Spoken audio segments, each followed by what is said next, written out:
Hey guys, welcome to steno army YouTube channel. आज हम करने वाले हैं 140 WPM पर इंग्लिश का एक जनरल डिक्टेशन।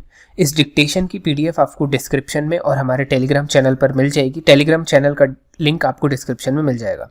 तो चलिए शुरू करते हैं। Get ready, 3, 2, 1 start. The operations of existing road transport facilities and business establishments in the 33rd Division of the zone under the corporation are seriously getting affected due to the passage of the newly developing NH number 66 in Kannur. This underpass is crucial for connecting prominent locations such as the prestigious Temple of North Malabar, educational institutions such as Kadachira Higher Secondary School and Nadal Bazar that receive significant footfall by the local public. However, the Honorable Minister, in response to the unstarred question, had informed that the Ministry has sanctioned an underpass at kilometer 162.360 connecting the Beach Road and Bazaar. It may be noted that it is need of the hour to construct an underpass at kilometer 161 as well, which is connecting an entirely different region.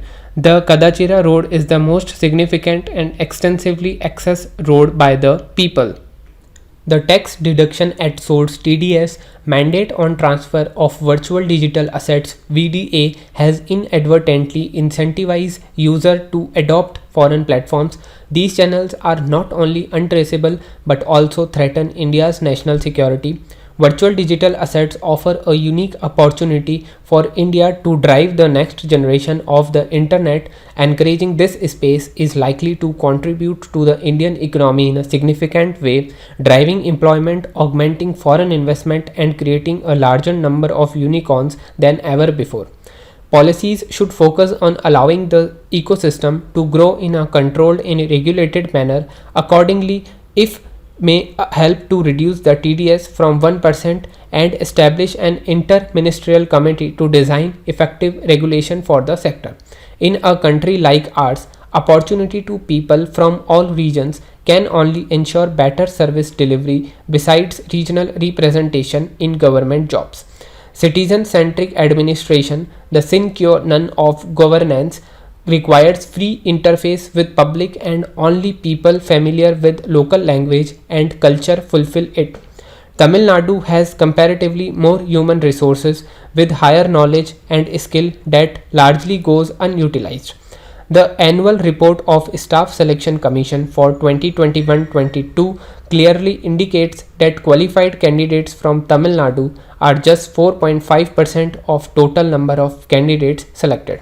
Similarly, in examinations conducted by Railway Recruitment Board during the previous year in the southern region, most of the candidates selected didn't belong to Tamil Nadu.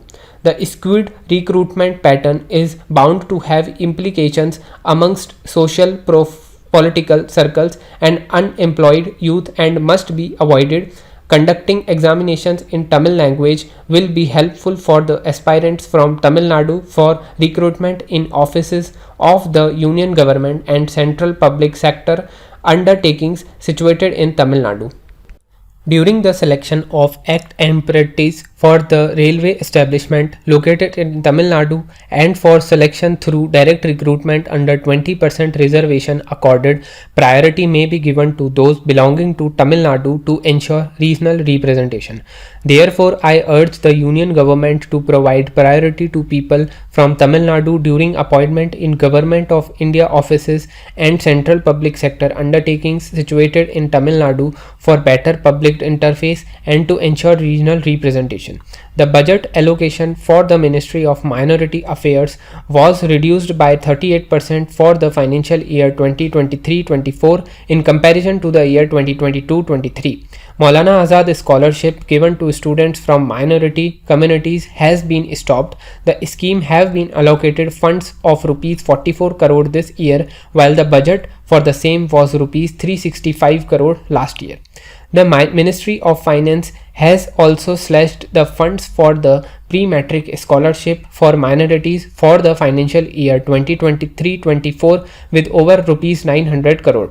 The scholarship funds in the last budget were rupees 1425 crore, which has been reduced to rupees 433 crore this year.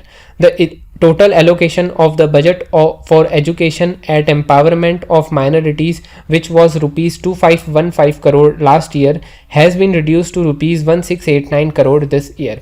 In a massive fund cut, the education scheme for Madras and minorities has been allocated rupees 10 crore for the financial year 2023-24. The same is 93% less than the budget allocation of 2022-23, which was rupees 160 crore.